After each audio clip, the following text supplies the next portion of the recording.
Good afternoon, everyone. Welcome. If I could ask you to please make sure you grab something to eat, and please take your seats, and we'll get started.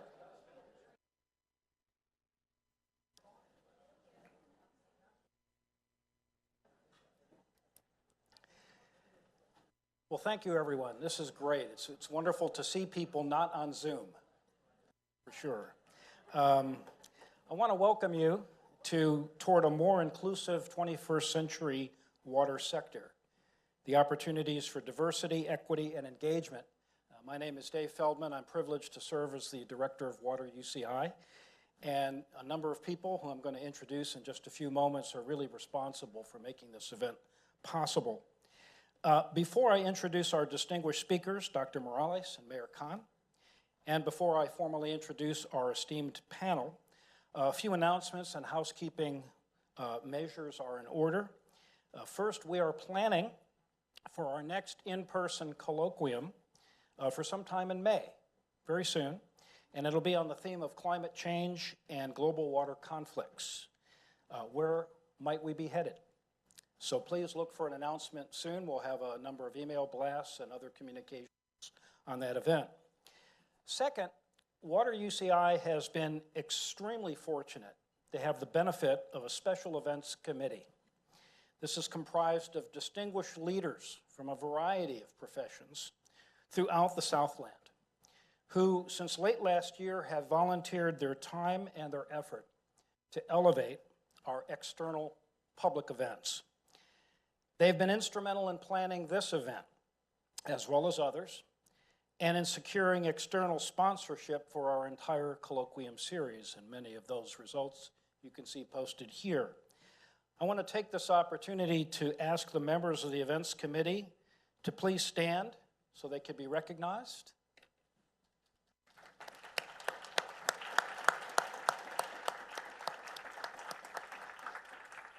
Thank you for all your work. Third, I would like to recognize our colloquium sponsors as well as the sponsors of our reception, again posted here.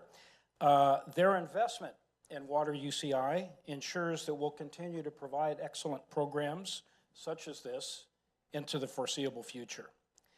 And I also want to make special mention of the reception sponsors. You'll be able to enjoy their product after this event over in the Tiki Bar. I don't think I need to say more about that, other than please stick around after the event.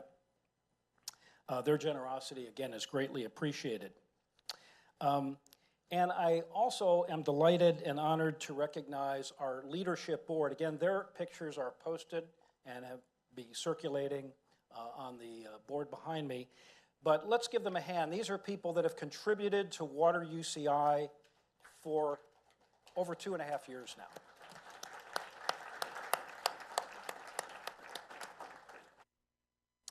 Last but certainly not least, I want to take this opportunity to thank Doug Colby, the Chief Advancement Officer for the School of Social Ecology, the home of Water UCI, for his great work and the great work of his team on publicity, marketing, and various forms of assistance for this event. Thank you, Doug. Thank you, Social Ecology team. In the reception following this event, you'll be able to see student posters. These are students that have been working on a number of research and outreach projects for our center, and their work is really astonishing. And they have prepared the wonderful posters that you'll be able to see during the reception. I want to thank our students, and if any of them are here, if you would please stand.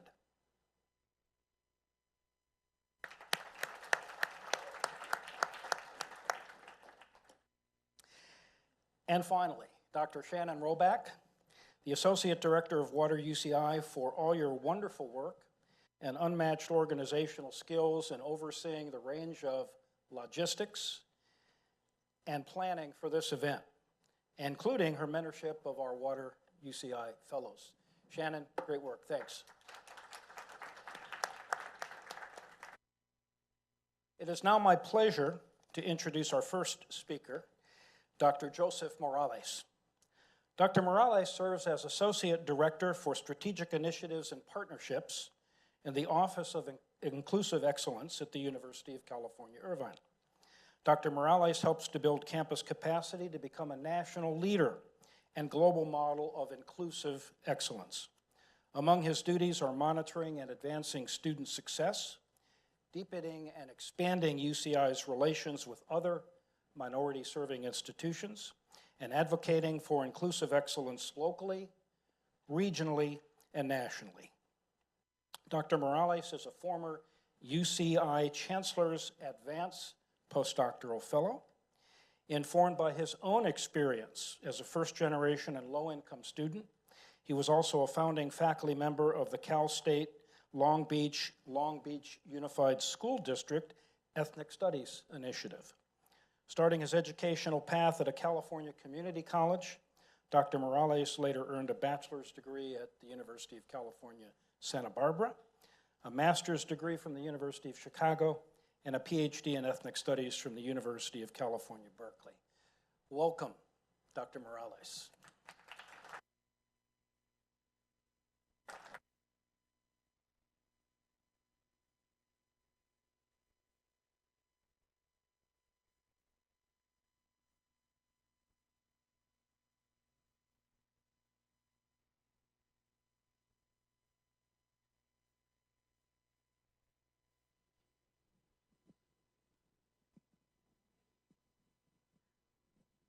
Yes, yes. Thank you so much. This is an amazing event. It's great to see some folks that I haven't seen some time in person. As was mentioned, I'm Joseph Morales. So on behalf of the Office of Inclusive Excellence here at UCI, I would like to welcome you to this special event. Before I offer some preliminary welcome remarks, I wanted to state a land acknowledgement. The Office of Inclusive Excellence at UCI acknowledges our presence on the ancestral and unceded shared land of the Gabrieleños and Juaneño Ashaman Nation, which extends from the Santa Ana River to Aliso Creek and beyond. As a land-grant university, it is vital to acknowledge and make visible UCI's relationship to Native peoples, to recognize the history of the land on which we stand, and to affirm the past, present, and future of the Gabrieleños and Juaneño Ashaman Nation here in this place. We recognize that every member of the UCI community has benefited from the use of this land since the institution's founding in 1965. And we acknowledge that the Gabrieleños and Juaneño Ashaman Nation continue to hold strong physical, spiritual, and cultural ties to this land today. This acknowledgement is a call to action to all members of the UCI community to learn more about the Gabrieleños and Juaneño Ashaman Nation and to learn more about this place where we live, work, and study. Again, welcome to UCI, and thank you so much for being here. This colloquium toward a more inclusive 21st century water sector, opportunities for diversity, equity, and engagement, I think reflects some of the best work being done here at UCI.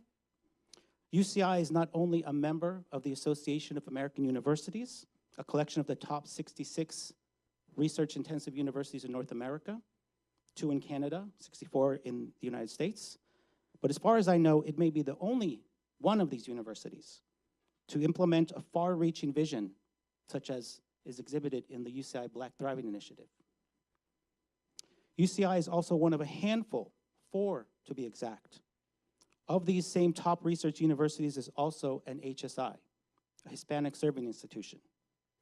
And UCI is also one of a handful of 3, to be exact, 3 of these top universities that is also an ANAPISI, an Asian American and Native American Pacific Islander Serving Institution. According to the federal definition, these designations are based on undergraduate enrollment only.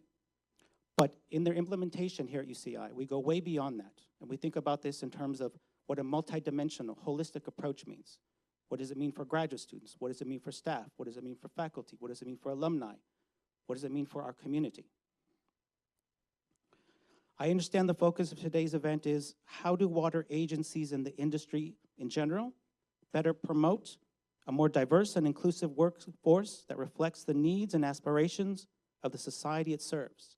And how do we ensure that the water sector embraces the values and issues faced by underrepresented groups with whom it interacts?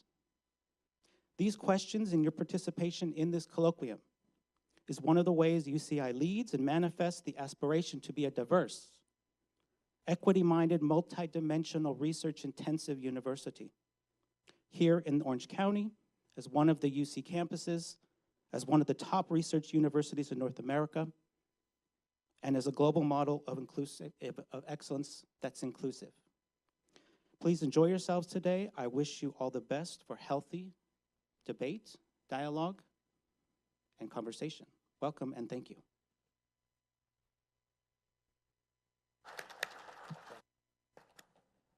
Thank you, Joseph.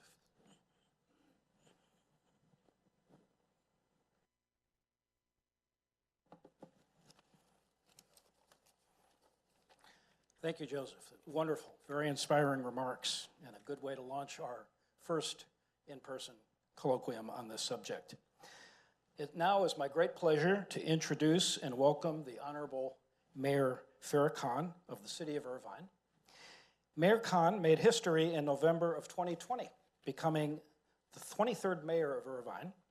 She not only received the highest number of votes for the position of mayor in the city's history, but also shattered glass ceilings as the first woman of color to hold the position and the first Muslim woman to lead a large American city. Mayor Khan grew up in Northern California and began her career in the biotech and innovation industry as a regulatory manager, focusing on streamlining complex products and international research. She and her family moved to Irvine in 2004, where her two sons have had the privilege of attending Irvine School since kindergarten. She and her husband also serve as legacy partners with the Irvine Public School Foundation. Mayor Khan is focused on ensuring that the city of Irvine is a leader throughout Orange County and the state of California when it comes to innovation and technology, maintaining a healthy environment, combating climate change, protecting the health and welfare of Irvine's diverse communities. In her short time as mayor, she's initiated several strategies leading to Irvine becoming the first city in Orange County to spearhead COVID-19 vaccination clinics in local neighborhoods and senior centers. Thank you for that, indeed. Passed hero pay for frontline grocery workers, created a new committee focused on diversity, inclusion, and equity, and adopted a resolution with strategies to support achieving carbon neutrality by 2030. Mayor Khan, we're delighted to have you. Thank you.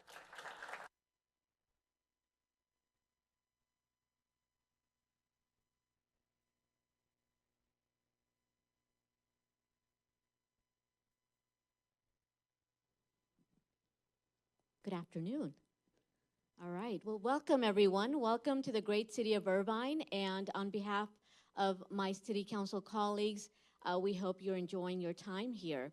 You know, today we're talking about water, and Orange County has some of the best water districts. I'm sorry, I'm very partial to Orange County, so I know we have districts from around the state here in Southern California, and I'm sure you guys are amazing, but I would like to highlight the Irvine Ranch Water District, which serves Irvine, and we know that they're wonderful. And you can't say that openly. So we know that water infrastructure and stable funding are always necessary for maintaining current water operations, but I love the topic of today's discussion. Like was mentioned earlier, when I first became mayor, I wanted to establish a committee focusing on diversity, equity, and inclusion, making sure that we were looking at equity and reaching out to minority communities that normally wouldn't want to get a job in government, normally wouldn't want to do business with government, or don't know how to. And we extended that into our Irvine Police Department, making sure that when they were hiring, they put out ads in multiple languages, encouraging diverse opportunities for our community members. So that is something that is very, very important to us. And as we're moving along, you know, one of the things that I highlight to people, especially about IRWDs, the purple pipes, right? Everyone's heard of the purple pipes, the recycled water, and that is so important when we're talking about moving to the next step of innovation, making sure that we're taking care of not only our environment, but our resources. As we know, water is an important factor in all of our lives. We want to make sure that we take care of it, that we are able to use it in efficient ways and recycle it so that we are not running out. And earlier in the month, I delivered the State of the City, which is doing amazing, the 14th largest city in California. And, you know, I have to say that when I wanted to really highlight all the great things that are happening here, I wanted to make sure that people beyond our city heard about it. And I think they have, because in the last few months, we had 2 U.S. secretaries visit Irvine. We had the Secretary of Labor and the Secretary of Health and Human Services visit. And just last week, I got notice that the Secretary of Transportation wants to come to Irvine in April as well. So, you know, it's important for us to share all our good things out there, because there are cities, there are municipalities, there are water districts that are going to learn from all the best practices and repeat that within their own communities. That's really how we encourage growth and innovation and help each other as we're moving along. So with that, you know, let me just close by giving a special thanks to Professor David Feldman, who leads the Water UCI program, and today's panelists, Victor Grego, Scott Houston, June Kim Lopez, and Marissa Perez Reyes. We appreciate your dedication in speaking about water, and I hope that while you guys are here, please do shop and dine in Irvine. We need your sales tax dollars. Thank you.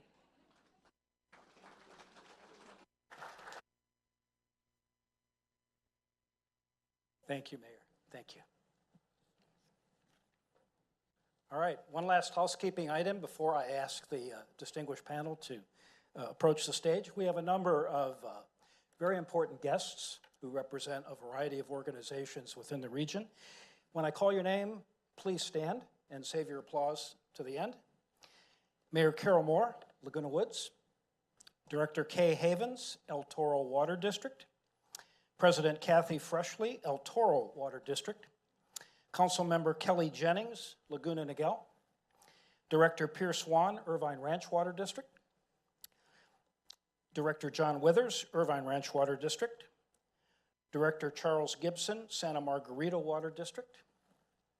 Director Kelly Rao, Santa Margarita Water District. Or excuse me, Orange County Water District. And did I mention Frank Ure?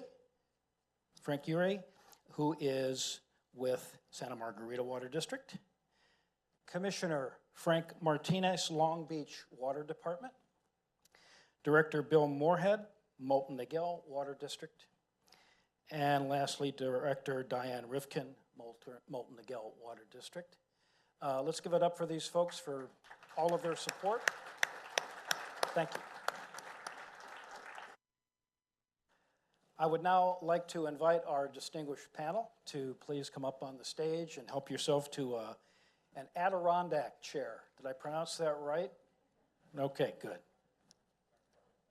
All right.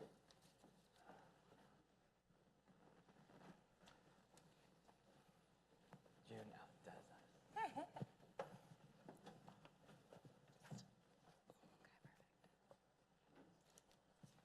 All right, so I want to introduce the panelists from my immediate left, your immediate right, all the way to the end. I want to begin with Marissa Perez Reyes, who is a public affairs specialist with Stantec. Welcome, great to have you. Let's see, Victor Grego, president and founder, Water Education for Latino Leaders, or the acronym WELL, W-E-L-L. Scott Houston, the Director of Division 4 with West Basin Municipal Water District. Welcome. And last but not least, June Kim Lopez, General Manager with Moulton Niguel Water District. So you all know the subject today. How do agencies in the industry in general better promote a more diverse and inclusive workforce? And how do we ensure that the water sector embraces the values and issues faced by underrepresented groups? So I want to begin with a broad general question, and I'd like to ask you to limit your answers to 5 minutes. Please describe the work of your organization or yourself in the domains of diversity, equity, engagement, and inclusion in the water sector. Who'd like to begin? I'll start. Go ahead. Well, it's great to see everyone. Thank you so much for being here. It's just great to see everybody in person, all the smiling faces, a lot of dear friends, new friends I had a chance to meet. So over the years, being an immigrant from South Korea, long before DEI was the thing that we talked about, personally championing these issues both in my personal and professional life, and really doing that by helping people, helping others like myself who often walk into rooms and not feel belonged because you didn't see others like yourself. You felt awkward, and trying to help those who are feeling the same thing over the years. And I think that really also resulted in some of my other pursuits outside of water. I always say surround yourself with very different people, and this is why it's such a privilege for me to serve on boards such as NAACP, Water Education for Latino Leaders, the Korean American Coalition, because I learn from others who have gone before me, so I can pass it down to those who come after me. And in our organization, Molten Lake Water District, some of you may or may not be familiar, we serve 6 cities in South Orange County with water and wastewater. We have an initiative that we started about 6 years ago called Future Leaders of Water, FLOW. I do love acronyms because they're like the sticker for the brain. You remember stuff, and you need it as I get older. And it really is about how do we bring different people. And when I say different people, it's not just about race and gender, but different perspectives and experience. And sometimes people look different, sometimes not. So it's really about what you bring to the table. And how can we take that to create a better future through better leaders? Not to say that leaders today are not doing a good job, but we should always evolve, and we should always get better in everything that we do, from recruitment to how we cultivate leaders within and outside of our organization, how we enable our staff to build this network outside of water so that we are a contributing member of society, not just a utility provider, but a value provider. And by creating these connections with people that we serve, it makes our job so much more interesting than pipes. Because, how are you going to get all these other people interested? We're competing against Google and all these other places. And creating this experience and allowing water to flow, excuse the pun, to flow into every aspect of our community is truly what is enriching. So that's just some example of the personal and the professional aspects of diversity, equity, and inclusion for me. Thank you, Jim. Scott, would you like to go next? Sure. So first of all, it's really great to be here in person. It's been a long 2 years plus for most of us. So it's really great that we're all starting to get back out into the world again. And I've been a big proponent of that at our water district and in my area of Los Angeles County. The nice thing too, by the way, it's nice to see so many water folks here. So a lot of directors and board members, as well as other staff and electeds in this region. So I appreciate you guys being here. So I serve on the board of the West Basin Municipal Water District. Most of you have probably heard of us, but we are on the west side in the South Bay of Los Angeles County.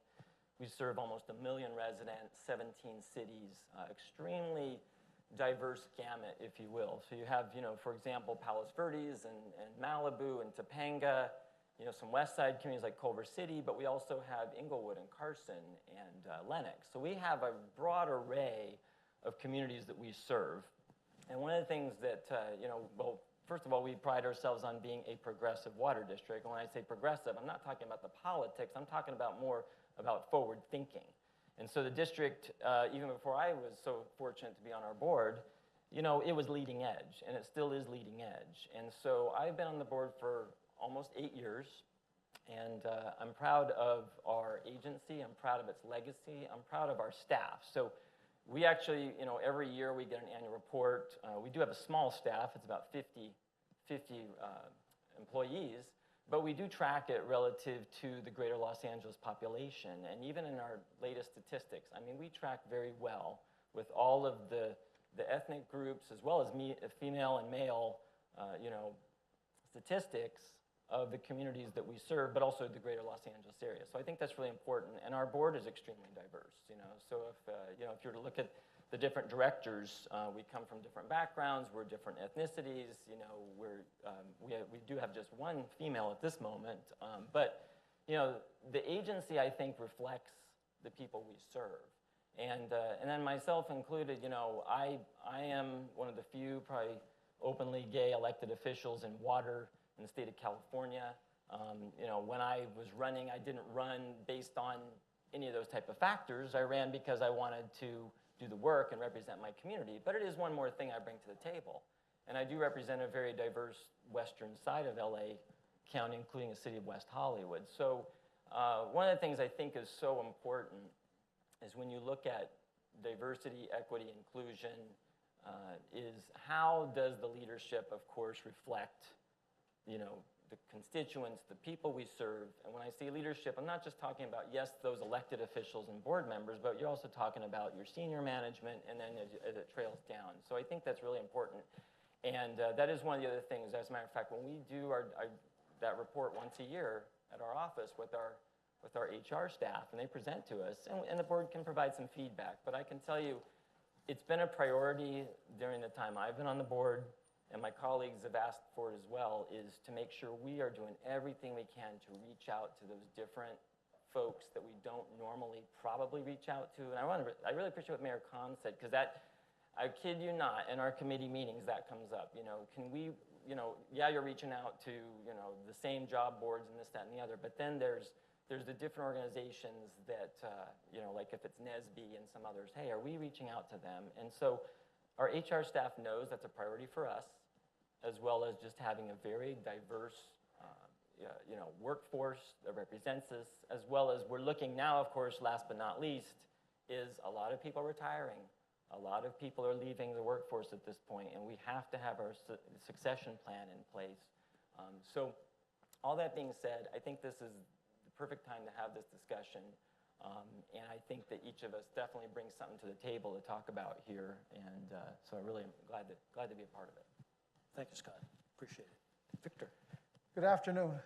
My name is Victor Griego. I'm the founder and president of Water Education for Latino Leaders, WELL, as mentioned earlier. I know several people here, so I'm like Scott, excited to see people in person for, it's been a while now for all of us. The organization WELL has been around for about 10 years, and the purpose is to educate local elected officials.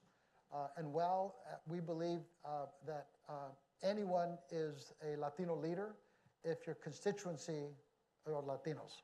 And in California, that's probably 98% of elected officials. Let's go up to Shasta County or something, right?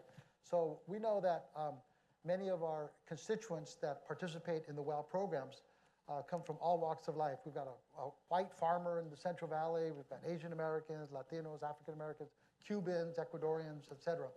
We don't discriminate against anyone because we know that the future of California is a diverse community. We know that California is only going to be successful if everyone is included. I'm kind of late to the game of water or to the industry. I got into it because my daughter was interested in water.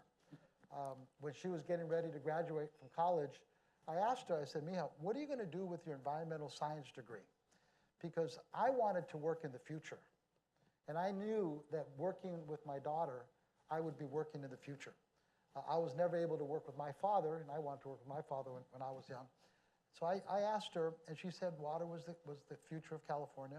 And so I went around the state of California talking to people about water and what was missing. And what I found out was two numbers. Number one, Latinos make up 40% of California. Latinos make up 2% of the water industry. That's a disaster. That doesn't make any sense at all. If Latinos are going to be a powerful voice in Sacramento, which they are, right? You've got the Speaker of the Assembly, the Senate Pro Tem, you've got 3 or 4 constitutional officers who are Latino Spanish surnames, then those individuals need to be prepared. Those individuals need to know about water and energy, because they don't.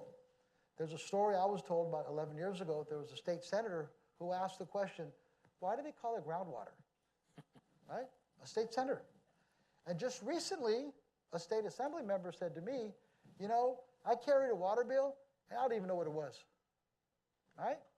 So we have people in positions of authority and responsibility who are not prepared. That is not good for you and me. So I decided to form this organization. We've been around for 10 years, and I'll tell you a little bit more as we go on. But that's kind of who I am with the organization. Thank you very much, Victor. Marissa. Hi, everyone. My name is Marisa Perez-Reyes. I'm a public affairs specialist at Stantec, working to support the Water Resources and Planning and Management Group. I'm going to speak a little bit more specifically about the projects that I've been involved in. I'm recognizing, as I'm last on the panel here, that I play a slightly different role than the rest of panelists. At Stantec, the Public Affairs Group supports publicly engaged water planning efforts like the Sustainable Groundwater Management Act, LA's Safe Clean Water Program, and among many others. Again, I want to tell you a little about my background. I graduated from Cornell University with a degree in environmental engineering. And even as I was among the coursework, I was recognizing that I wanted to do something a little bit different with that engineering background. And I still remember one of the very first classes I felt really energized by was a program that was cross-listed with anthropology. And it was about geopolitical conflict related to water scarcity in the Mediterranean. And it was total out of left field for engineering. And it was at that point I knew it was going to be a little tricky to find my lane. So I had the great fortune of getting connected with the Civic Spark AmeriCorps Fellowship Program, seeing a few heads nodding in recognition. Civic Spark brings in about 100 young professionals every year and places them in local governments to increase the capacity of those governments to implement climate-forward initiatives, water planning programs, and the like. And so I was placed at the Santa Ana Watershed Project Authority over in Riverside, worked directly on the Disadvantaged Community Involvement Program, which is a grant that is administered by the Department of Water Resources Integrated Regional Water Management Program. I know that's so many words. I mentioned them all, they'll be relevant in a second. In that effort, the Water Authority partnered with UC Irvine, partnered with a number of nonprofits to conduct an ethnographically informed strength and needs assessment, which was then intended to allocate money related to water planning efforts to best suit the needs of the community of Santa Ana Watershed. So all of that was my very first publicly engaged water planning effort that I was involved in, and so that's why I speak so much about it. But after that, I worked for the Department of Water Resources on the opposite side of that grant. I worked in the financial assistance branch administering the grant. So it gave me kind of the state's perspective of how do we carry out the initiatives that the voters have said they want to have in place. After the Department of Water Resources, I came on board at Stantec about a year ago. Again, the public affairs group that I mentioned before, one of the biggest clients we support is the Department of Water Resources. Again, you're sensing a thread. We work to provide facilitation support services to all of the variety of groundwater subbasins across California. We help them meet the requirements of the Sustainable Groundwater Management Act.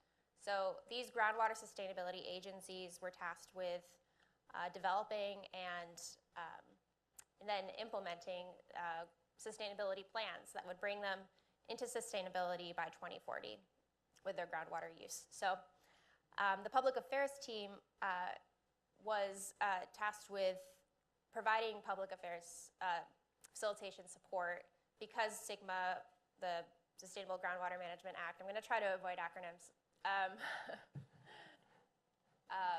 requires public engagement and requires groundwater sustainability agencies to consider all beneficial users of groundwater in their subbasins in the management of that water. So I'm going to mention one more program that I'm involved with.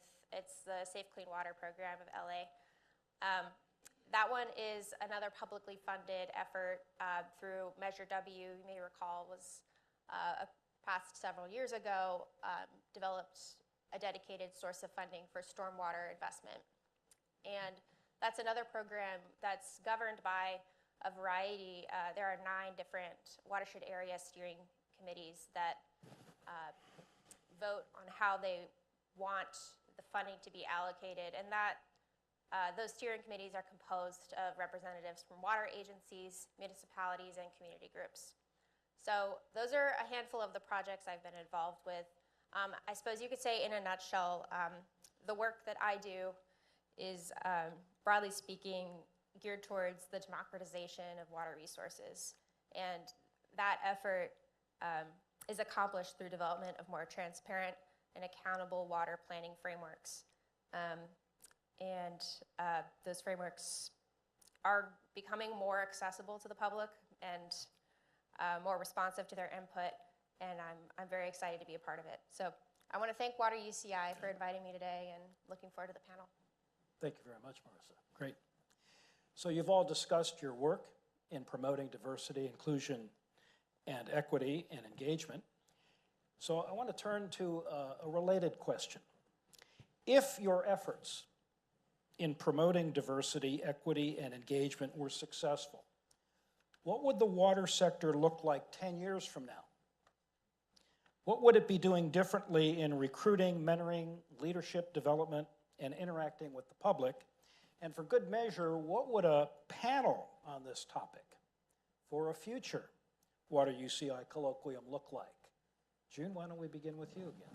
So if all goes well, if you look around this room, this is a very different kind of an audience when you go to a water conference. And those of you who go to many conferences realize this isn't the typical look of the room. And this is more reflective of today's society. If we did everything right, we would see greater amount of leadership roles in water that are of people of color. In the state of California, there's about 7,000 water providers, all different sizes and shapes. Out of that, you have about 300 system plus that are considered categorized actually by the state as failing. Another 300 is on the brink of failure. All these systems serve people, communities. But when you look at the demographics of that community and you look at the leadership, those who are the decision makers, you're not seeing the comparability, not just in the way that they look, but again, in their perspective, their backgrounds, and their experience. Because you think that you know what it's like to be someone else, but you don't. Because until you've walked in their shoes and you've been in where they are, you really don't know. So we have to be very conscientious about our own limitation, our own ignorance, and our own bias. And that's why diversity is so important, because you might miss something. So the leadership position will have much more diversity, because who's at the top does matter. I see that councils and board members who are elected by the public are getting more diverse. I think that is wonderful. I look at my colleagues across the industry throughout the state, and it's a struggle out of those 7,000 providers just to name 10 people who are general managers and or CEOs who are people of color, let alone a woman of color. It's a struggle. Just try to do that in your own mind. We shouldn't be in that position if all goes well. And what I would love for us to talk about as panelists in the future is to say, here's the result of our efforts. Here's how we held ourselves accountable. Here's the progress and the evolution we made over the years, because we took action, we took some risks. For those of you that DEI is your life, and I'm not just saying you're living it, but it's your body of work, you know that it's frustrating. I know several of you out there who are champions who've been frustrated, because it's a hard movement to push. So I love to see those of you who I know firsthand have been through those struggles, trying to be that voice, speak for those who are voiceless, and be up here and say, this is the progress we made, and we should really feel good as an industry that we all got behind it, and here's the result that we have to show. And that the communities are no longer deprived of safe, reliable water, that we do not have over 1 million Californians without access to safe water. That's the kind of story I love for us to tell. It's been decades that we struggle with this, and we just cannot struggle more for additional decades. A sense of urgency and the immediacy of the situation is, I hope, that's something that we can all get behind, because it involves everyone. DEI isn't just the work of communities and people of color, or of certain genders, or certain preference, or certain religion. It is every single one's responsibility and obligation to make this happen. So that's the kind of testimony that I love for us to tell in the future. Thank you. Very Scott? good. No, thank you. I think June set it off very well. I think if we were going to look at the water community 10 years from now, what it would need to do is to literally reflect the communities we all serve, reflect what it is now, the diversity of the state of California, and what we will see that to be even more so in 10 years. So, I'm fortunate. I happen to live in an area that it runs the gamut. It's very diverse. That's just my natural area. But we all know that other spaces don't have those same opportunities. So I think it's good that more people are stepping up to the plate and getting supported and having opportunities if they're going to run for office, if they're going to get a chance to serve in that way, which also, of course, sets the tone on who they hire as general managers. And that also sets the tone for policy and, the management of an organization, and really saying we embrace diversity and we want to bring in, different voices and different, types of folks to our workforce. And one of the things, though, so that's on the one side. We're talking about the management level, the executive level. But as I was saying earlier, our big challenge today, of course, is the workforce is changing. And we have to, in the public sector, try and attract these folks who are coming out of school now. And why would I want to work for a public agency? Why would I want to work for a water district? Why would I want to work for the city or in a public works department versus, we've got SpaceX where I live. We've got, Boeing and Raytheon and all these different companies that they can offer things that some of us just can't in the same way. So even right now, we're rethinking as we start to bring people back in the office, okay, what is the new realm going to look like?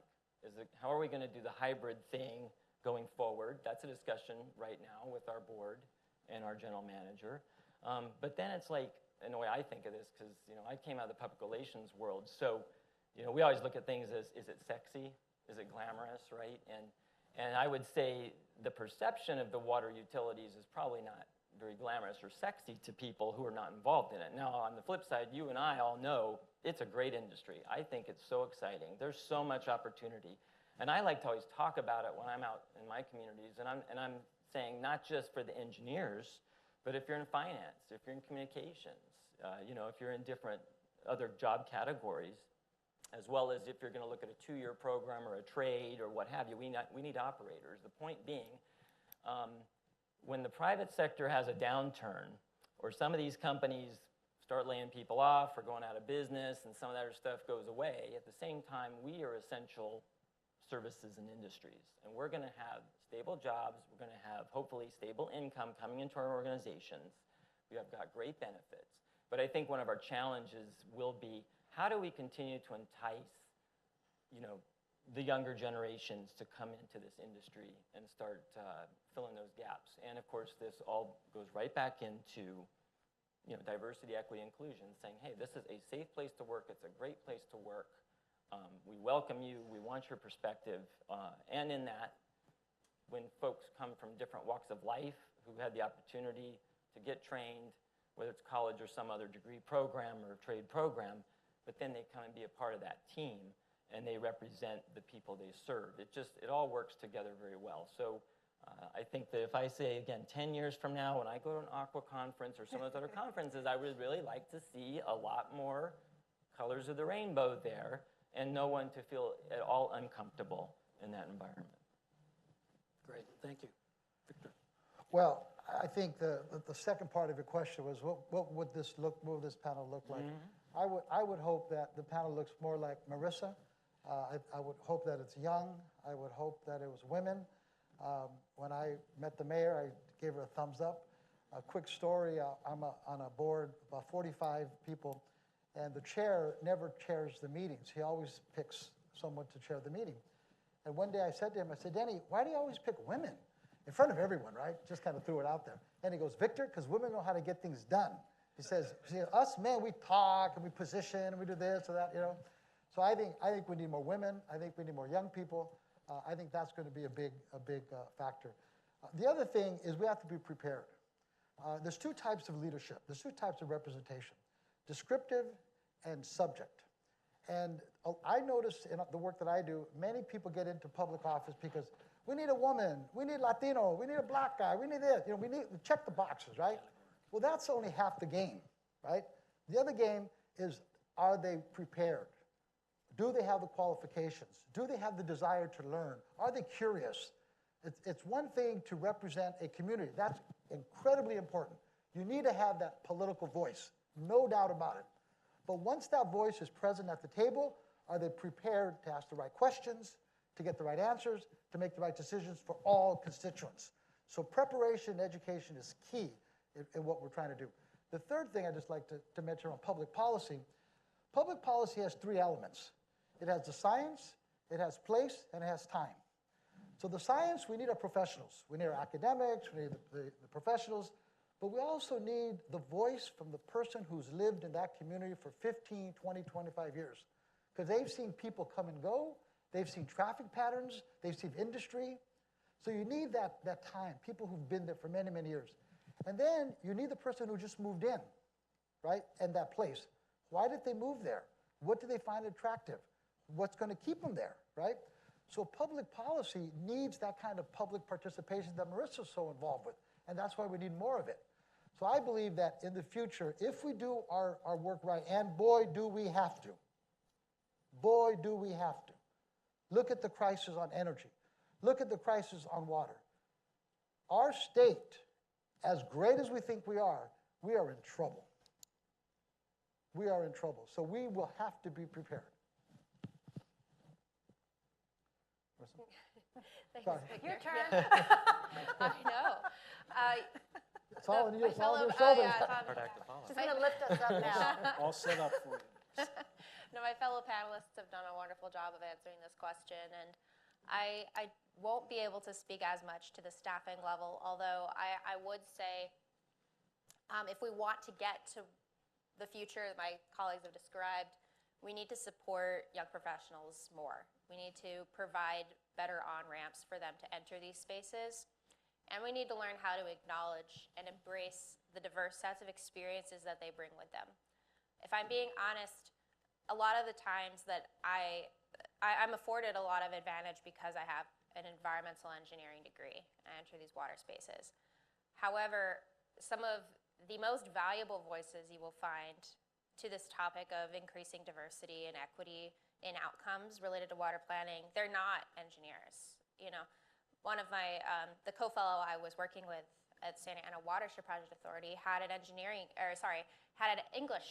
major and had a minor in environmental studies, but we need to learn how to see experience and acknowledge it for what it is, even when it doesn't look like the experience that we're used to rewarding in a job. So it's not that people don't want to work for water, it's that maybe they come with a different set of experiences that's not being acknowledged.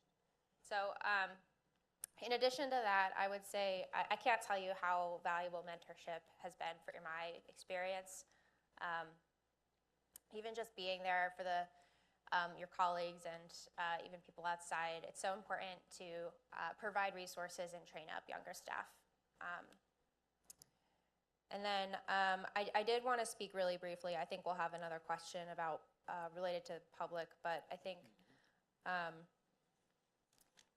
if our efforts in promoting diversity, equity, and engagement are successful, you'll find that there are easier pathways for people to converse across the spaces. So you would have nonprofits and community-based organizations who have the resources to be able to engage and advocate for themselves in those spaces where, over the years, historically, there's been a huge gap between those receiving services and the ones providing them. And if we're successful in this next 10-year period, we'll see hopefully more resources being allocated to better bridge that communication gap. And you would have people who are conversant in the language of the community, those community-based organizations who know how to meet people where they are, who can also then talk to the water agencies and bring that information back and bring that technical expertise back to the water agencies and say, these are the needs of the community that has expressed to us, and this is what we think we might be able to do about it. Great. Thank you. Thank you, panelists.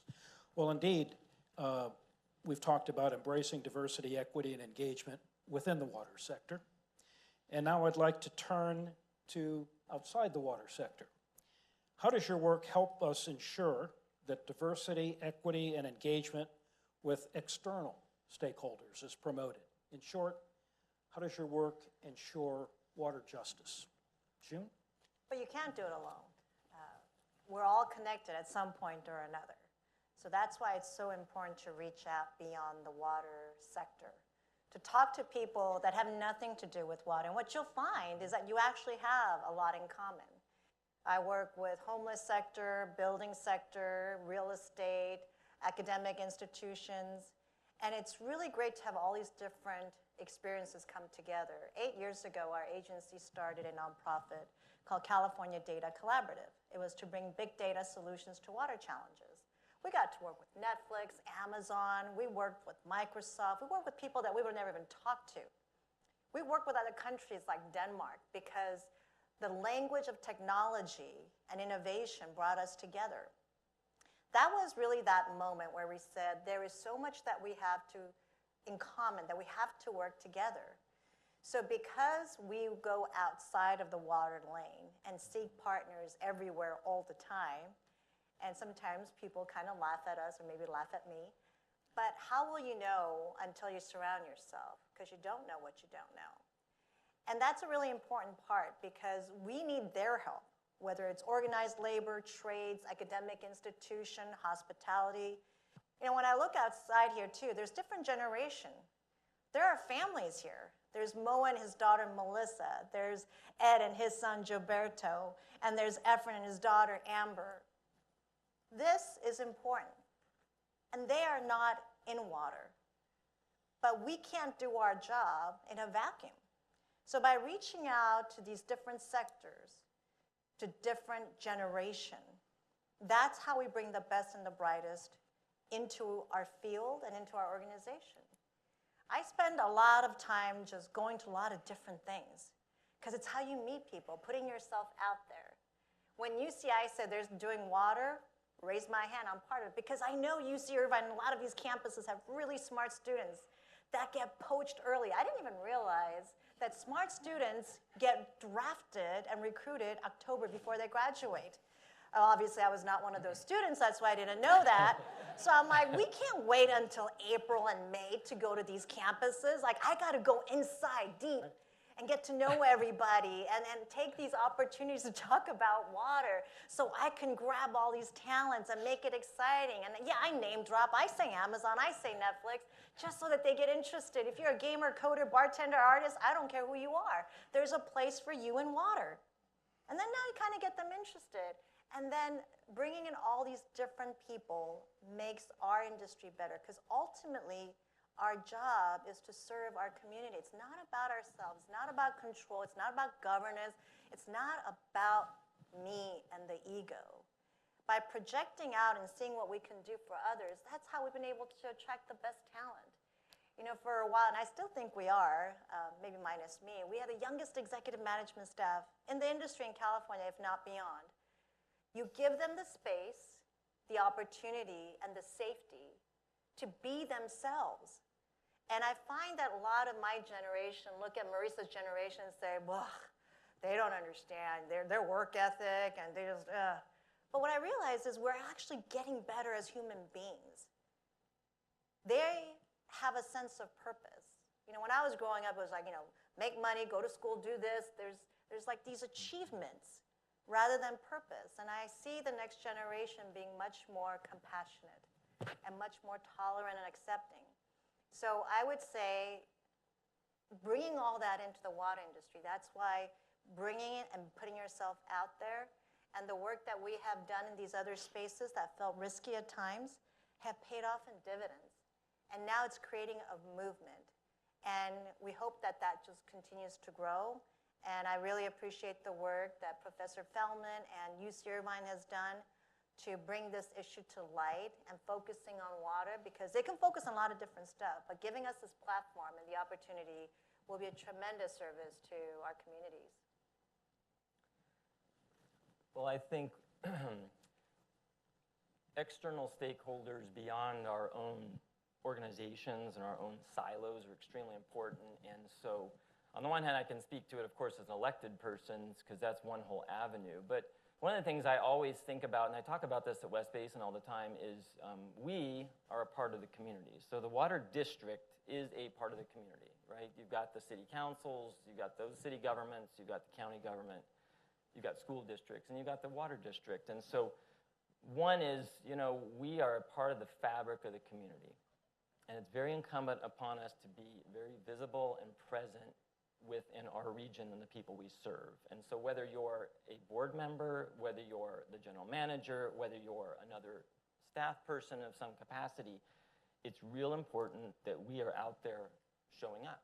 So if it's at the Chamber of Commerce events or different other types of events in our communities, whether it's something, if it's a sponsorship that we're doing and we have a presence, or just, being at a meeting. So as a matter of fact, I was at a meeting right before this, and one of the reasons I was just a hair late, not that you guys saw that, but we have a group of mostly electeds, but a number of other folks who work in the aerospace industry that we're focused on the LA Air Force Base, because we know that is a major economic driver in the city of El Segundo and those surrounding communities. And so we, usually it's once a month or every 2 months.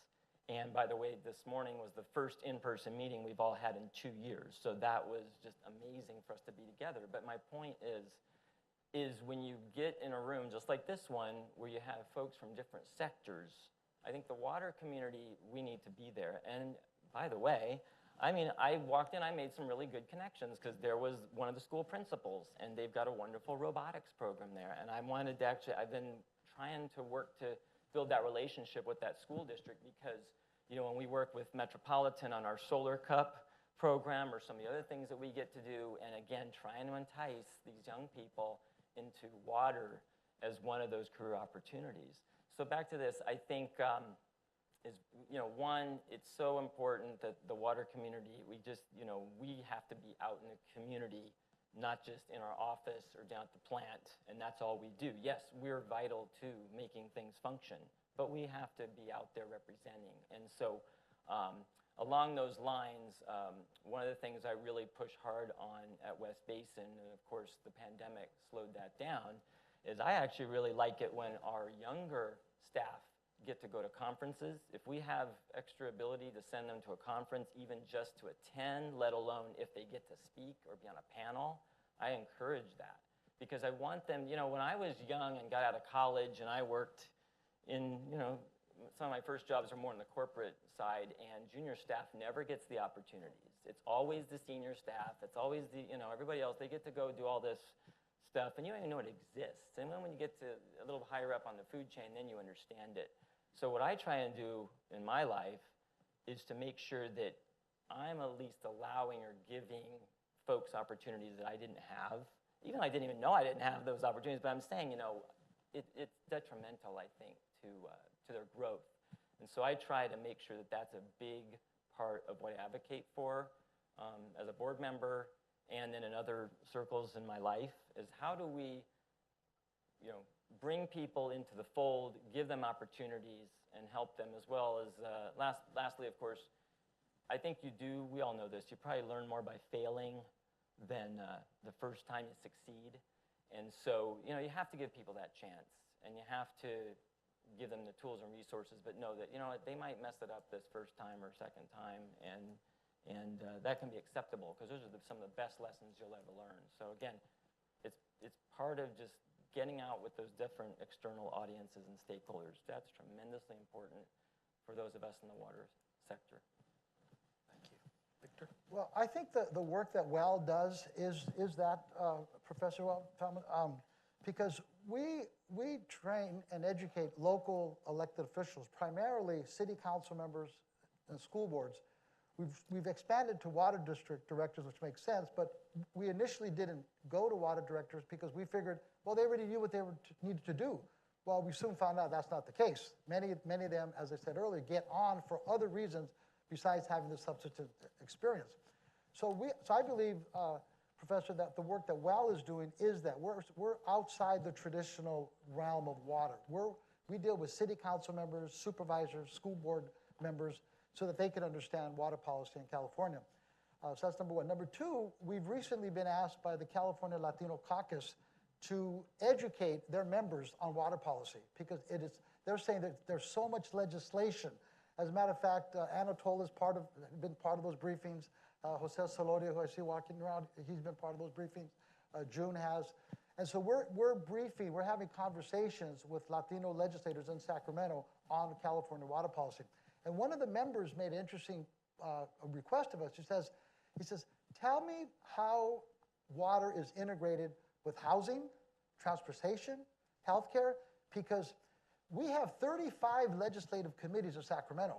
I don't want to have to understand water on 35 silos. I want to understand how do I integrate water policy on all aspects of legislation that comes towards us in Sacramento. The third thing I'd share is WELL has been approached by AARP. And AARP is taking a serious look at their role with water. And so we're going to have a 2-day water symposium for the 7 Colorado River states that WELL is going to be coordinating a 2-day water symposium. So that's an example of going outside the water world to make sure that we have voices understanding California water challenges. Thank you. Marissa. Thanks, Victor. So when I think about engaging the community and a variety of stakeholders or beneficial users, however you describe people outside of the water space, I think it's important to know that people can tell when you don't really plan on making any changes based on what you hear. So I think community engagement without a clear goal and understanding of how you're going to use the feedback that you hear is just fraught to begin with. So before you think about even improving engagement, you need to understand and make a commitment to actually do something with that knowledge. And I think in terms of helping people feel like their input is valued, it needs to be visible to them how you're going to use that input that you hear. So creating more transparent and accessible pathways for feedback is so important when you're thinking about making water planning more accessible to the public. So in our work,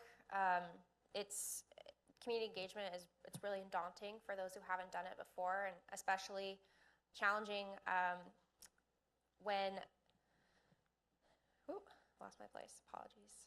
I was going to say it's easy to incorporate the community's perspective when it's either required or when it's easy.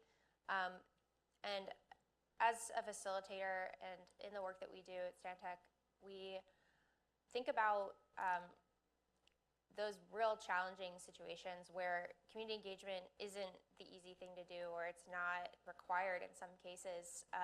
And in that case, we bring this perspective that says we know that community engagement is better in the long run. If you start with the community in mind when you're planning, there are just so many benefits down the road. So that's really where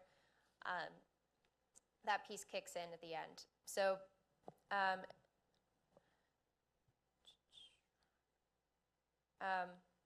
there's not much more to say that hasn't already been said, I've got to say. Thank you very much. So I could continue asking questions, but we have an audience that is extremely well informed and I know very passionate on these issues. So I'd like to open it up to the audience for questions.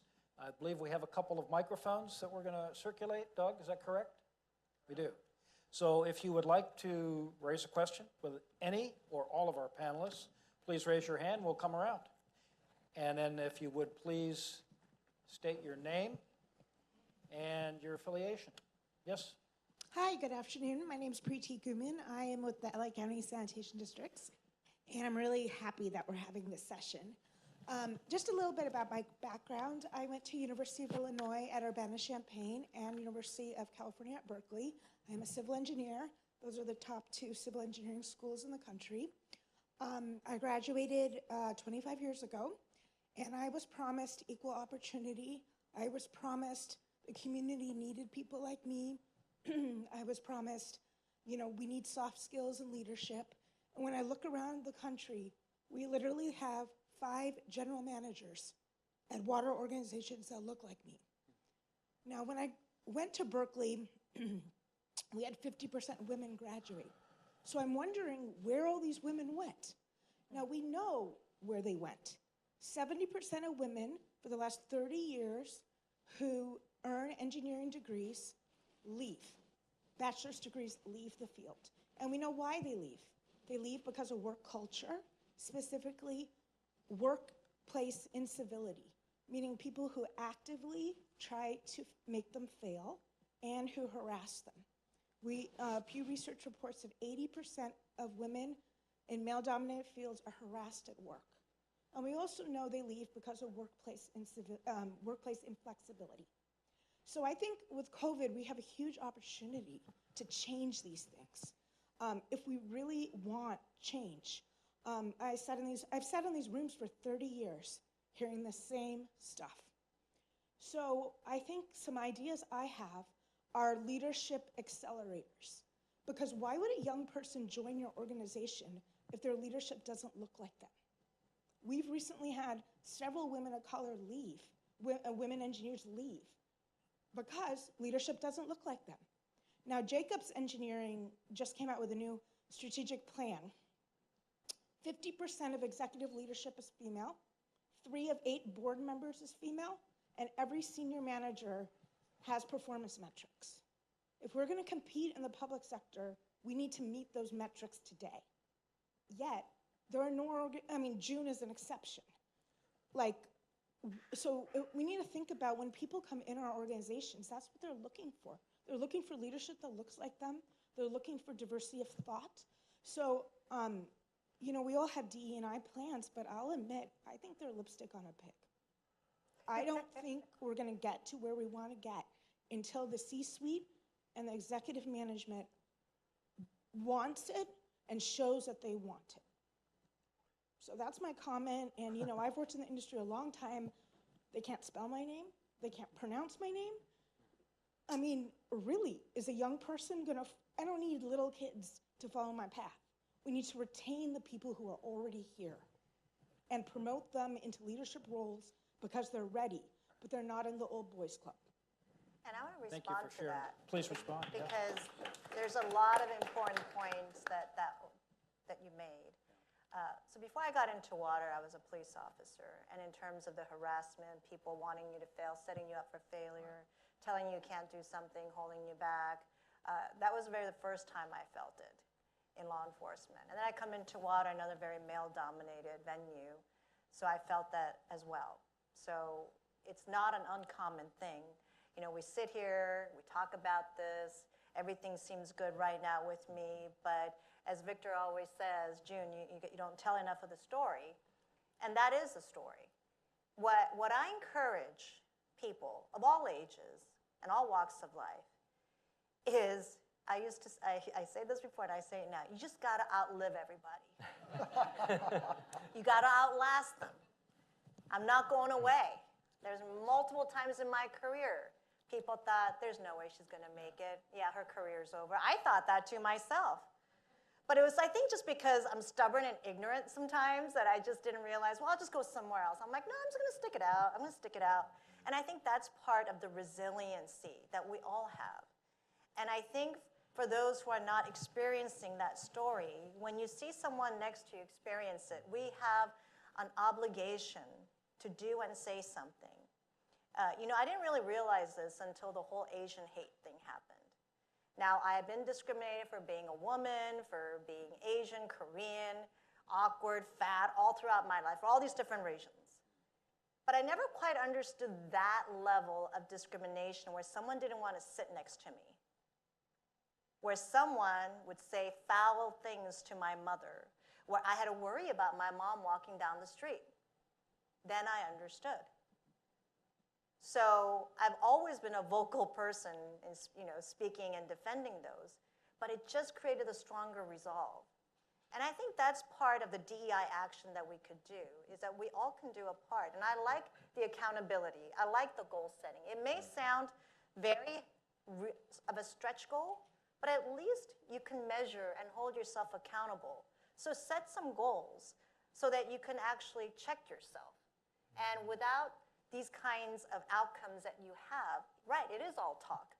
And we've been talking about this a long time. Nimala knows, she and I talk all the time from Department of Water Resources. We talk about this all the time. Now let's talk about actions. And I think that's a great follow-up panel, Dave, is to say, okay, let's take an inventory of what we have and how far have we come. And first we got to get that baseline data too, because we don't even have that. Absolutely. Thank you for sharing. Can I say great. something really quick? Go ahead. Well, first of all, I want to say thank you for your candor. I mean, that took a lot for you to get up and express that to us. But, and June already said it, but I certainly want folks to not think we're just, talking hypotheticals and talking, just, oh yeah, let's check some boxes and we're all hitting the DEI numbers and all that. Because quite frankly, I don't think even 2-3 years ago, we were really talking much about DEI. What happened in pandemic and with the Black Lives Movement and all the unrest in our country has really sparked this to the forefront, number one. I think that we were, in some ways, different organizations were making some headway, some traction, but we had setbacks, obviously in the politics of our country, but then turn around the pandemic. And we all got, put in our homes and our silos, and we couldn't be out doing what we need to do, which was going to keep things moving. Now, one thing about it is the world's changing around us as we speak, and that's one thing, I'll be honest, I love living in California, and I love living in Los Angeles County because it's extremely diverse. It's just, you're used to it. I grew up all over the United States. My dad was in construction, so I've lived in the north, the south, the east, the west, and, obviously, and the Midwest, in the center of the country. So I'm used to a lot of different types of groups, but I've lived where it's very white, it's more black, it's more Latino. Then I came out here, and it's everything. So I think we live in more of a bubble, but yet, as you mentioned, we still have a lot of challenges. And so I just want to say, I don't want anyone to think that when we have these discussions, because sometimes that might be true for some people, but there are those of us who actually believe that we need to be inclusive. The kids, they're growing up with all different cultures around them. That's the nature of this country. That's the nature of the world today. It's a global society. And, people are taught hate and intolerance, right? And we've all experienced it in some way, shape, or form. But I think you're right, and others I'm sure have the same thought, is that, we need to, if you get in a position of leadership, it's on you to take responsibility and give back and to make sure you're identifying different ways to, break down those barriers, break down those roles, give people opportunities, and stick with it, right? You don't just do it for a little while and then it kind of fades away. So anyway, I just had to express it because I don't like to hear that that's how it is, but we all know that's reality. That's reality. But thank God things are changing in this country.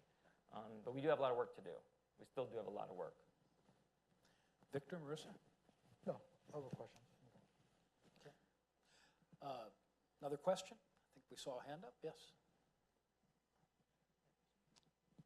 Thank you. Anatol Falligan with Long Beach Water.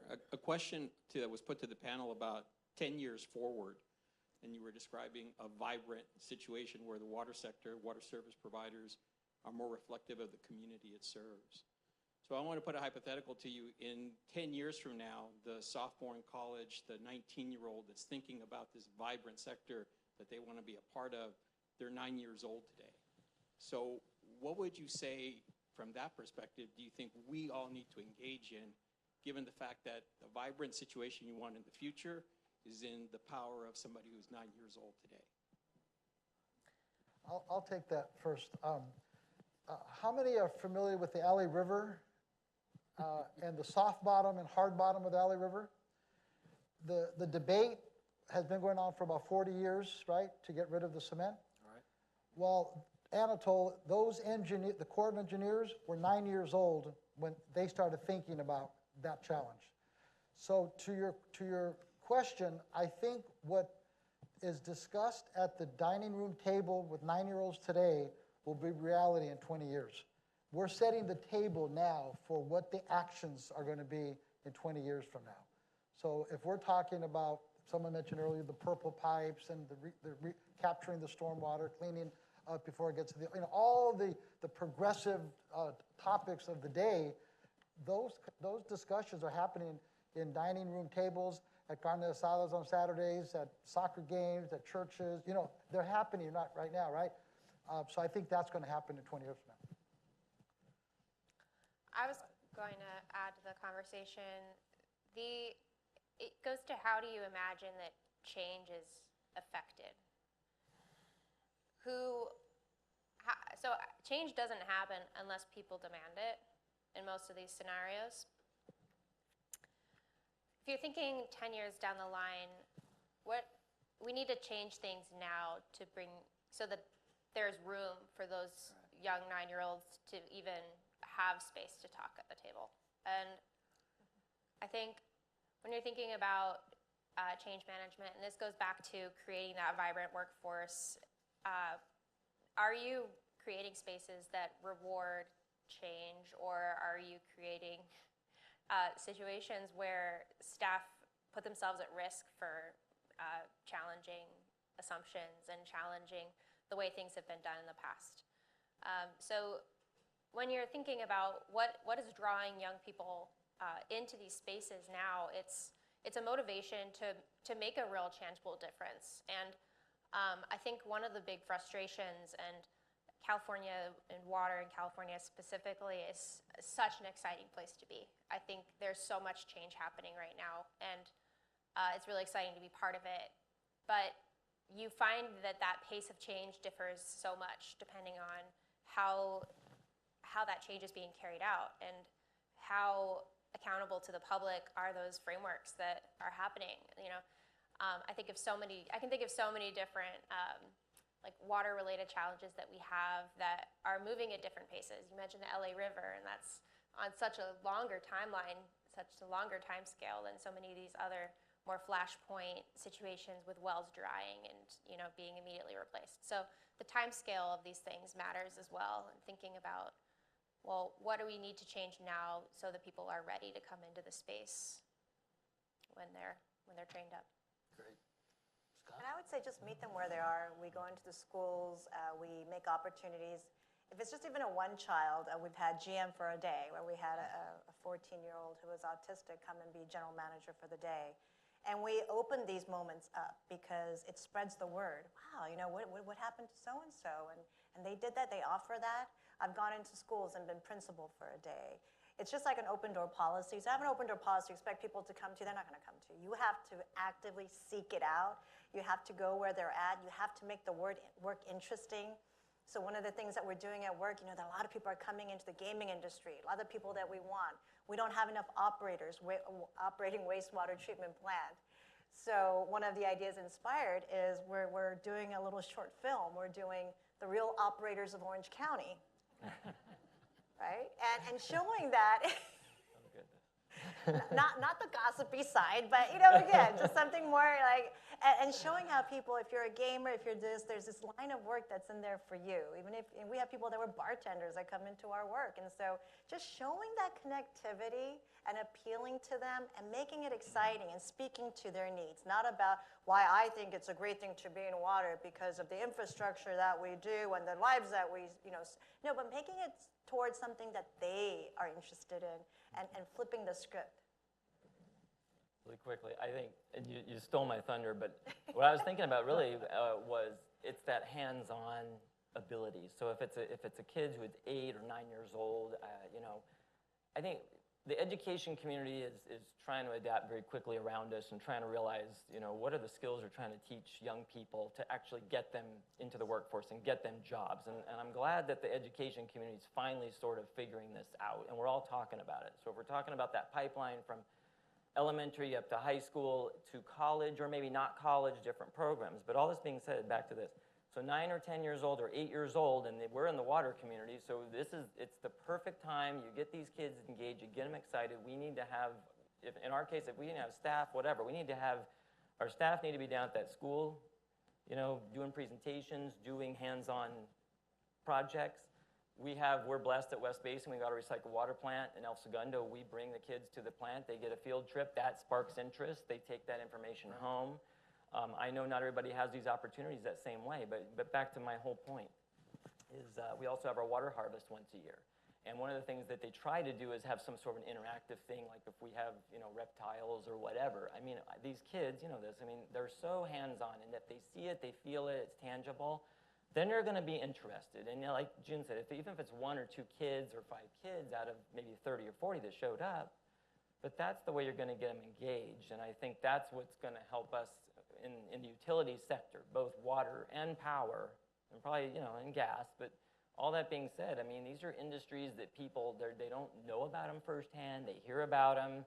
We get hit on a lot for all kinds of things, right? The rates are too high, or you're destroying this and that. But at the same time, it's like, well, at the same time, this is an essential service, and we need to excite people to get involved in it, and also say we are also a community service.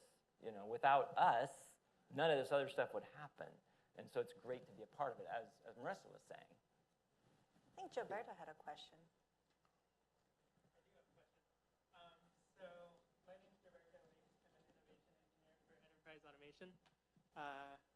One of the questions I have is, as someone who's not yet in a leadership position, besides listening and being open to diverse ideas, how do you promote diversity and equality in your workplace? And for those of us who are, sorry. And for those of us who are qualified young professionals, how do we get into these leadership positions quicker? Speak up and reach out. Speak up. Many of us been told, you're new here, don't say anything, you haven't earned your time yet. Oh, you're not young enough or old enough, you haven't been here long enough, you're not there yet.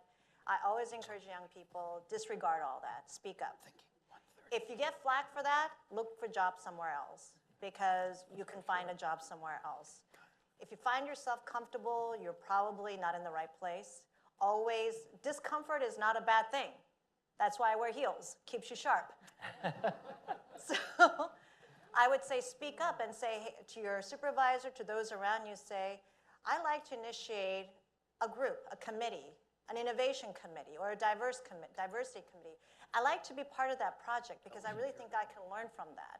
I really like to get promoted. I really would like your job, and I like to achieve that lesser time than you have. What can I do? And if they're just like, whoa, then that tells you sometimes it's time to move. The reach out part is the network part. When you're young, before you start having families and all of that, things that really take priorities in your personal life, get out there. Go to chamber event, go to this group, go to that group, go to every function you can possibly attend. Do the hustle. When you go out there and you meet people, you hear and you learn different things, you make different connections, next job, different job, because you will find those organizations that will appreciate you. Then you go there and you grow and you come back and you take over the other organization that would not let you thrive. So it's not just vertical. Don't be afraid to go to different places. I went from LA to San Bernardino County, Northern California, middle of nowhere, all over the place, to arrive to a place where I feel like I can make an impact. So it's really important to take those risks, speak up, reach out, and put yourself out there. And don't be afraid. I would like to add, you're a student here at the college? I actually graduated in 2020. Okay. So I I've would just actually add, been trying to hire him. I would add one thing, is get a mentor. Get a mentor. Get someone who you can speak to, get advice from, because everything June said is absolutely correct. but it's also important to get a mentor. How many people know who Felicia Marcus is? Right? All in the water, right? So I was talking to Felicia last week, and she says, oh, so-and-so is my mentee. And and this individual used to work with me. And she said, he reminded me that I need to mentor young people from a conversation that you had with him. So I would ask you, young man, how many people would want to mentor him? Raise your hand. Look at around this room, okay? So there's a lot of things we can do and we should do, but many times we need somebody who's been there already to kind of help you get to where you want to go sooner. Thank you. The feedback Jin mentioned is really, really key. Good advice. Know your value and don't be afraid to leave if it's not being recognized. I would also say there's such value in exploring the different sides of a field. So in my experience, I'm working now with a consulting group. Previously, I worked with the state, and earlier I worked for a local, like a regional planning group. So there are so many different angles here. You could work, in an elected position or supporting elected staff. You can work in the nonprofit sector. There are a lot of different angles to come at the issue, and if you're finding that you're stuck in one space, try a different space. And just amass as many different types of experiences as you can, and realize, you speak with confidence because the experience you bring is real and should have weight in the conversation. Good I love question. you said that. Know your worth, know your value. That doesn't mean you're entitled. That's different. Right. Because I know people in my generation, well, they're very entitled, but that's two different things. So I love that you said that. Yeah. It's great. I will just, they said all the right things, and I would say the same, that it's know what's important to you, and make sure that you are asking others around you. You have to express that you have an interest in taking on new functions, new roles, and if you see that that's not being reciprocated, you know that this is not the place for you. And in today's world, obviously, we all know people just don't stick around anymore that long. So 3 years, 4 years, they change jobs, and employers should pay attention to that. If you're not giving them the opportunities, then you might have someone you could have groomed, you could have had a stellar star employee, and then they left. And now they're doing great things at another organization. And one note on this, I literally, last week I was on this webinar or something, and this gentleman had this great quote. It's simple, but it's strong. It said, a seat at the table is not given, it's taken.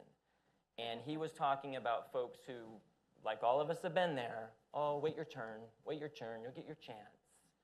And if you always listen to that, you'll never get your chance. So, whether it's yourself and others, we all know when you just got to go for it, take it. If you fail, you try. Otherwise, it might be a big win.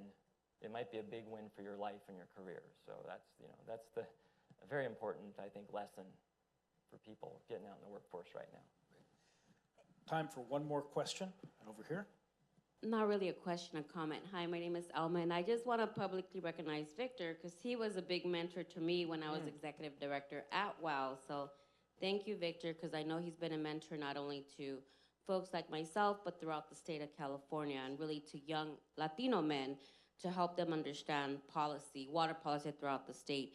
And if you don't want to stay in water, I work with Stephanie Graves, who's with the Leanders group, and we do quite a bit of mentorship there. And it's I'm project managing statewide initiatives now. So I really want to applaud her efforts because we really do talk about and walk the diversity, equity, inclusion in the workforce. So just wanted to give a shameless promotion to our organization. See, you save that because that's a preview of our event in October, right? We have this big networking event called YSYU, and it's just like this. We're going to say this is why you should think about water or whatever sector that deals with water, and this is why we want you.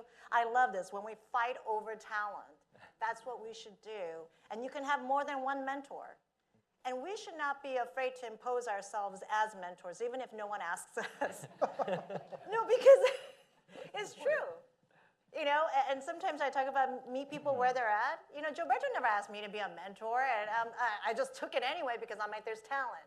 Melissa never asked me over there. She's not even graduated from high school. And I'm like, come to Water UCI with your dad, And then let's get you into UCI because UCI gets it. And then maybe after you graduate, you stay in Orange County, you can come work for me. Whether I'm dead or not, it doesn't matter. Just like get you into the industry. Same thing with Amber. I don't even know what she wants to do, but she wants to, she's got all these great talent. And she loves golf. That's okay. We'll get you in water. Maybe if we get you in water. And I don't even ask people. Voluntold, my staff knows this. I'm like, get involved in water UCI. That's how I just pull people in. Like, this is great. That's kind of what we have to do as the older generation. We have to reach back and literally pull them. And sometimes they come to you like Lauren did, and she's doing fantastic. But all these people I named up there, they either are part of Water UCI, or unbeknownst to them, they are going to be part of Water UCI. So I'm just saying. I know we're pressed for time. Can I just Go really ahead. quickly add? There are so many employers in the room. I think when we're thinking about training young people into the profession, it needs to be pointed out that unpaid internships aren't appropriate, especially if your goal is to increase diversity and equity in your hiring practices. You can't expect that people will be able to offer their free labor. That's all. Well, thank you. Question, this gentleman right here. Take my seat at the table. Appreciate that. Thank you, everyone, for your candor. Thank you for the diverse conversations. I know you're sincere in your efforts for diversity, and I'd like to know where the rubber hits the road for you. What is your one big challenge, and how can we help you in that? I'll start on this end.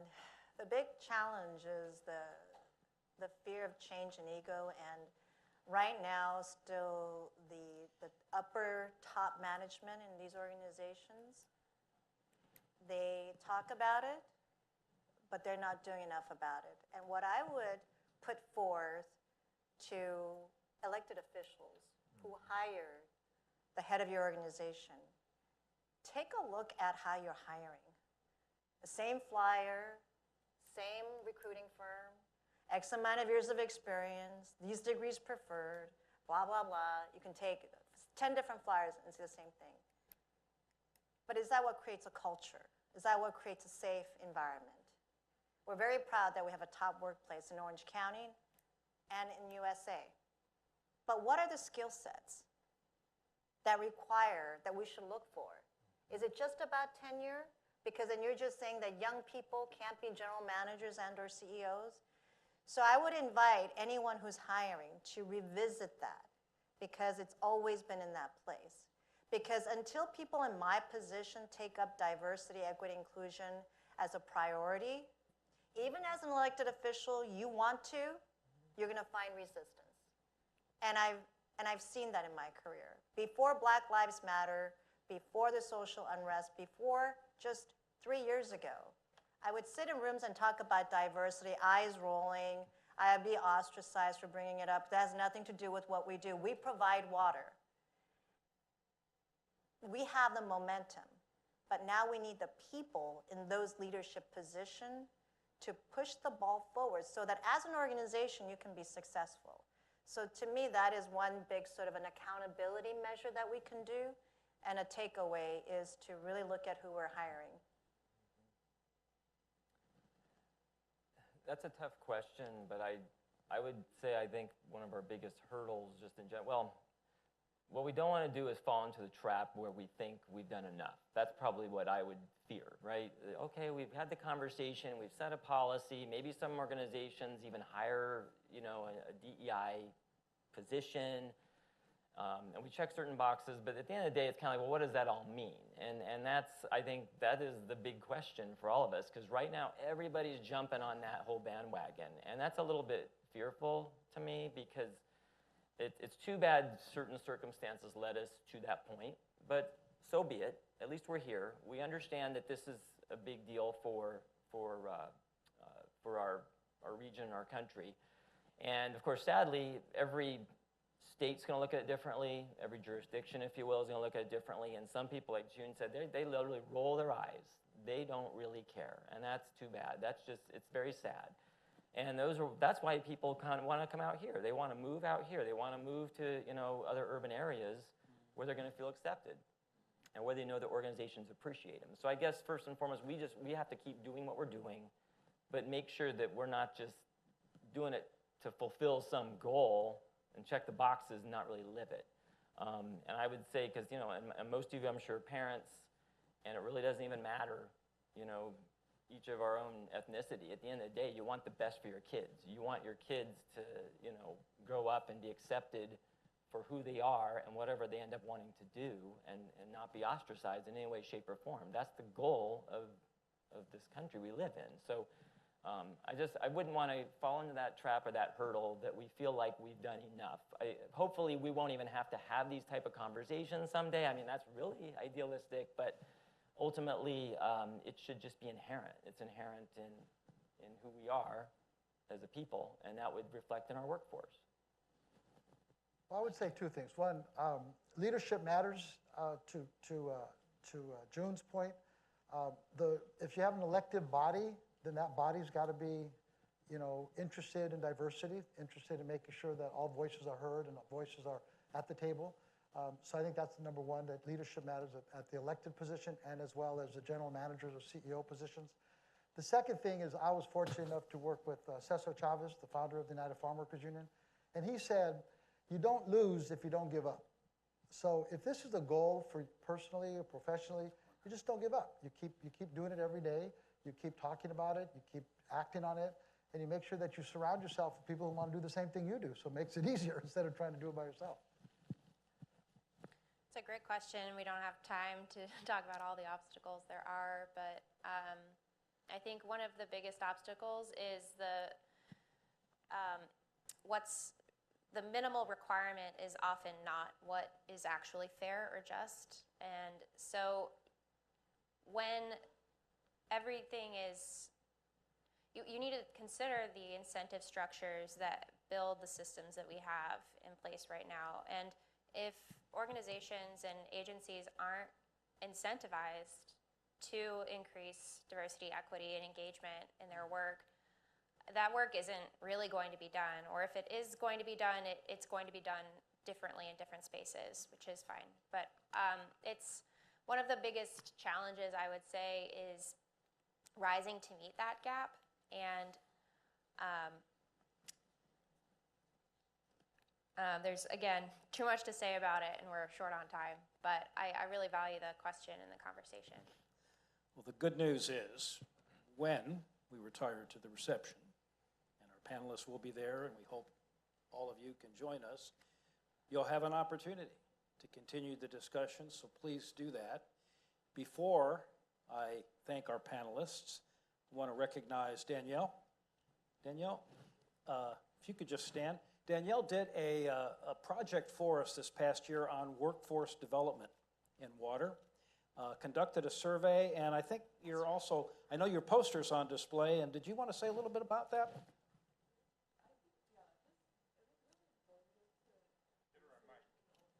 Get a mic over there, please.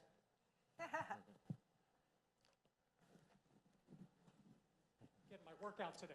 That's right. It's a good workout. Yeah. Thank you.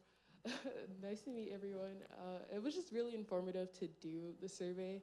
And so I got to interview, or not interview, but survey some of the students here at UCI. And we had about 58 respondents, and we just questioned like their workforce preferences. And so things that they would like to see in the places that they work at. And so, well, a lot of the information that we got was just like, students prioritize their interest in the field. And so what they want to know is what the water sector has to offer. Yeah, thank you. What the water sector has to offer. And so I think that's just a great area of improvement. And I want to say thank you for allowing me to speak to everyone. And I look forward to like talking with more of you in the end. Thank you, and I think you're all going to look forward to really seeing this poster. It's a terrific job. This has been an extraordinary session, wonderful panel, great answers to the questions, great discussion. Let's give our panelists a great hand.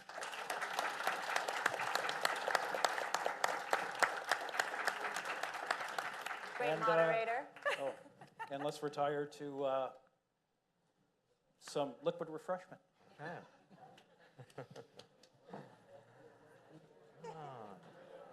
Great Thank job. you. All right. Great. Thank This you. was great. Thank you. Couldn't have been better.